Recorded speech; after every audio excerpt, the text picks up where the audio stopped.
இன்னைக்கு அப்பாவுக்கு என்ன சேலஞ்சு கொடுக்க போறோம்னா சிவகுமார் அங்கிள் வாய்ஸ் தான் கொடுக்க போறோம். யா எல்லாரும் வணக்கம். எல்லாம் எப்படி இருக்கீங்க? அதாவது இன்னைக்கு நான் உங்களுக்கு என்ன சொல்ல போறேன்னா, ஏமா ஒரு பெரிய மனுஷன் பேசிட்டு இருக்கும்போது எதுக்காக அவன் செல்ஃபி எடுக்கிற? அப்பா இது ரீல்ஸ்பா.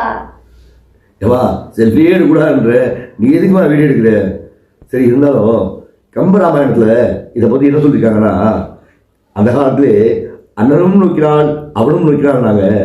அதே கம்பராமாயணத்தை இப்போ அவங்க எழுதியிருந்தாங்கன்னா அண்ணனும் நோக்கியா அவளும் நோக்கியான்னு இருப்பாங்க. என்னம்மா நான் சொல்றது சரிதானே? ஓகே, இந்த வீடியோ பிடிச்சா லைக் பண்ணுங்க, கமெண்ட் பண்ணுங்க, ஷேர் பண்ணுங்க, சப்ஸ்கிரைப் பண்ணுங்க. அப்படியே அந்த மறக்காம அந்த ஃபாலோ பட்டனை கிளிக் பண்ணிட்டு வேணா சேலஞ்ச் கமெண்ட்ல போட்டுருங்க. அதே மாதிரி நீங்க யார் வந்து கமெண்ட் பண்றீங்களோ, எந்த ஆர்டிஸ்ட் சொல்லி கமெண்ட் பண்றீங்களோ அவங்க பேரை அந்த ஆர்டிஸ்டோட வாய்ஸ்லேயே இனிமேல் நான் சொல்றேன். ஓகே, ஒரு சின்ன ஒரு சந்தோஷம்.